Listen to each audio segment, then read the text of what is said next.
मेरी गारंटी तो वो गारंटी है जो पूरी भी होगी, और जिस दिन पूरी होगी आपको एहसास भी होगा।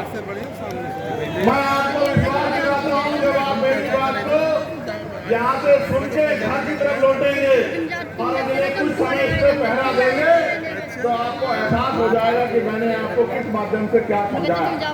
तो जब 14 अगस्त 1947 को देश अंग्रेजों के अधीन था, ये तो 10 सेकंड की वीडियो छा जिस व्यक्ति की जेब में 100 रुपए थे, 15 अगस्त को आजाद होने के बाद 16 अगस्त 1947 को उसकी जेब में 100 रुपए थे। 14 अगस्त को जिसके पास 1 बीघा जमीन थी, 16 अगस्त को आजादी के बाद भी उसके पास 1 बीघा जमीन ही थी। और 14 अगस्त को जब नौकरी पर नहीं था, आजादी के साथ नौकरी नहीं मिली, 16 तारीख को भी वो बेरोजगार ही था। बदलाव ये हुआ कि हम अंग्रेजों के गुलाम थे। अंग्रेजों ने पावर जो है यहाँ की सरकारों के हाथ में दे दी। अंतरिम सरकार पंडित जवाहरलाल नेहरू जी के नेतृत्व में बनी, लेकिन असली आजादी किसान का मेरे नौजवानों को कब मिली? जब इस देश में 26 जनवरी 1950 को बाबा साहब अम्बेडकर का संविधान लागू हुआ। उस संविधान में क्या परिवर्तन हुआ? उस संविधान से परिवर्तन हुआ कि सभी लोग इस देश में बराबर होंगे। जो गैर बराबरी है, लोकतांत्रिक व्यवस्था उस गैर बराबरी को खत्म करने का काम करेगी। कैसे? जिसके पास जमीन नहीं है, सरकारें बनने के बाद उनको जमीन देके जो है उनको इस गैर बराबरी से मुक्ति दिलाई जाएगी। जो पढ़े लिखे लोग हैं उनको रोजगार दिलाने का काम किया जाएगा। जो नहीं पढ़े लिखे हैं उनको पढ़ाने का काम किया जाएगा। जिसके घर पे छत नहीं है उसको छत देने का काम किया जाएगा। जो जाति के आधार पर गैर बराबरी है, ऊंच नीच है, इसको संविधान 26 जनवरी 1950 को पहले दिन से खत्म करता है।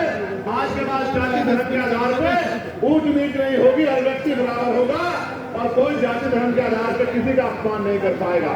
उसी तरह से धर्म के आधार पर सब लोगों को बराबरी होगी। सब अपने धर्मों को मानेंगे, सब अपने धर्मों की पूजा उपासना अर्चना करेंगे।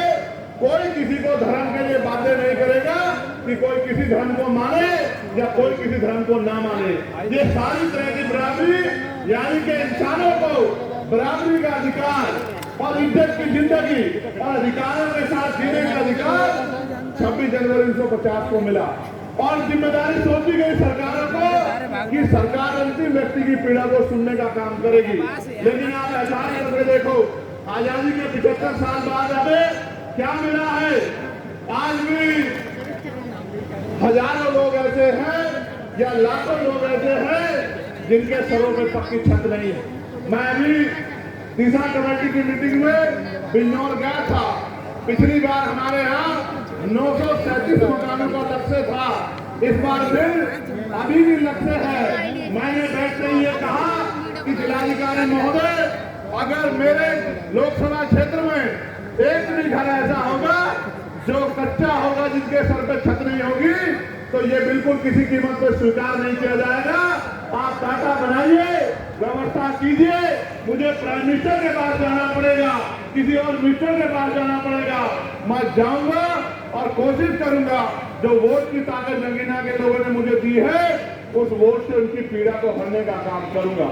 तमाम डिपार्टमेंट के अधिकारी थे, मैंने उनसे भी कहा कि बिजली विभाग के जो कर्मचारी है, ये जो लूट मचा रखी है कि अगर 5,000 का बिल होगा गरीब का तो उसका कनेक्शन काट दोगे, उसकी कुर्की डाल दोगे और पूंजीपतियों के लाखों करोड़ रुपए भाजपा की सरकार ने माफ किए हैं।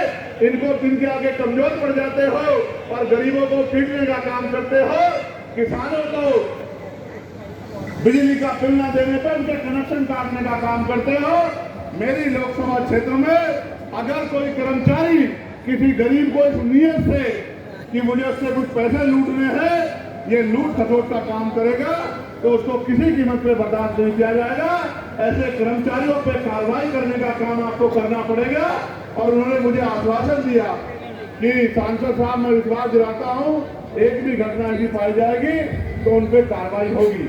ये आपका क्षेत्र है। 75 साल बाद क्या मिला? पढ़े लिखे नौजवान बैठे हैं, 50 नौकरी